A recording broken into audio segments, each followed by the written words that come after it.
Talk to Me, a 24-hour psychological horror film, is receiving rave reviews. And it's on track to establish a significant record for horror films in 2023.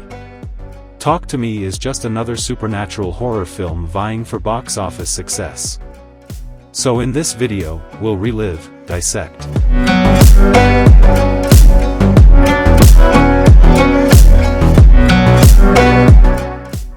and analyze the ending of Talk to Me. I'll just warn you that this video contains spoilers. Mia continues to have fatal connections with the dead, most notably with her mother.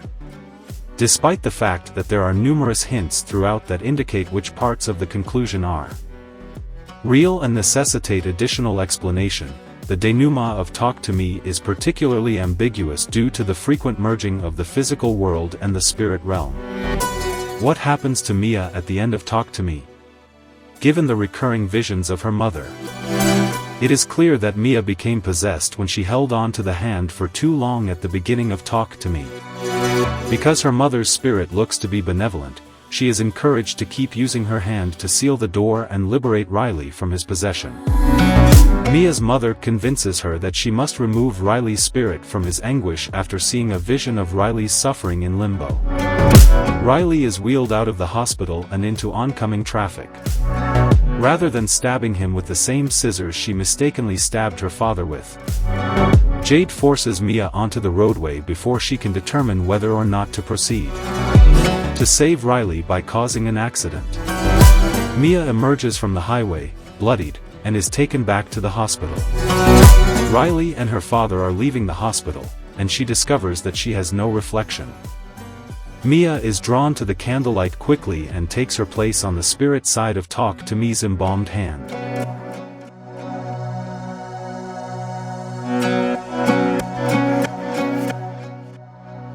Mia dies at the end of Talk to Me after being pushed into traffic by Jade.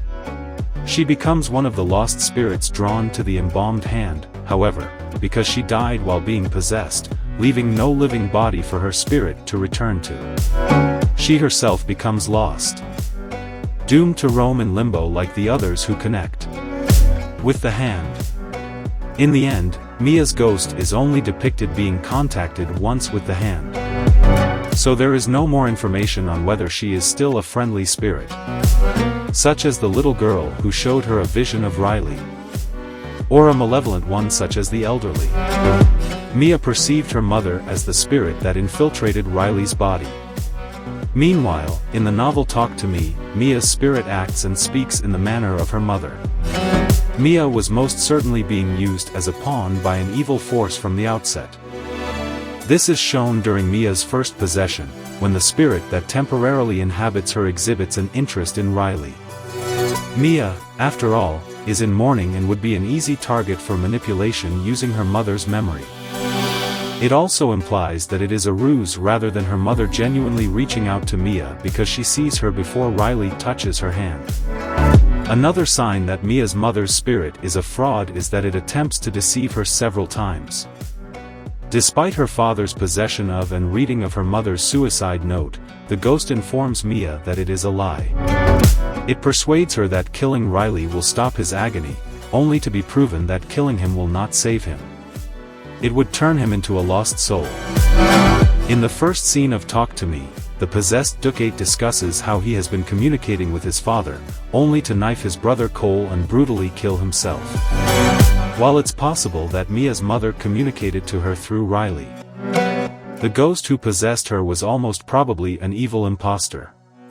Max, Mia's father, died because Riley was fooled into stabbing her father, Max, in the throat. It suggests that demonic spirits regularly persuade by posing as a loved one. Jade, who Mia herself sent to her house, discovers Mia's bleeding but still alive father. Jade most certainly took Max to the hospital for treatment, and Mia's last hospital vision shows Riley and her father leaving the clinic. Max survives Mia's stabbing after appearing to have recovered from their wounds.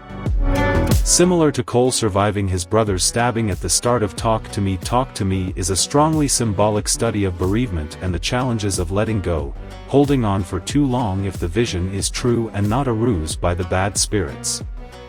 prior to a person's memory or an embalmed hand, can have negative implications for the individual and their loved ones. With the concept of the possession parties, the film also represents the depression associated with bereavement and loss. It is frequently simpler for persons suffering from loss and sadness to seek solace through harmful methods rather than experiencing the pain of working through it.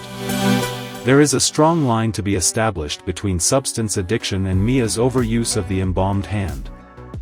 Whether it's the numbing ability of drugs and alcohol or the distraction of parties and sociability. Because sadness is such a prominent element in Talk to Me, the audience witnesses Mia working through some of the 7 stages of grieving. The 7 stages are shock and denial, guilt and pain, wrath and bargaining, despair, contemplation and loneliness, the upward turn, reconstruction and working through, and eventually acceptance and hope, according to greater treatment. Everyone experiences the stages in a different order, but Mia definitely checks off many of the boxes. Mia's inability to believe her mother committed suicide, as well as her refusal to see through the spirit's falsehoods, lead her to believe it is her mother, since Riley held on to the hand for too long was her fault. She is obsessed with guilt and anguish as a result of Riley's injuries, as well as her mother's death. She confesses how lonely she was before moving in with Jaden Riley, revealing her animosity toward her father. She also mentions it again when she persuades Daniel to stay with her in the midst of Talk to Me. Unfortunately, she never completes the final 3 steps, and all attempts at reconstruction, acceptance, or hope are abandoned in favor of despair as she is overpowered by the dangers of the embalmed hand and becomes a lost soul herself.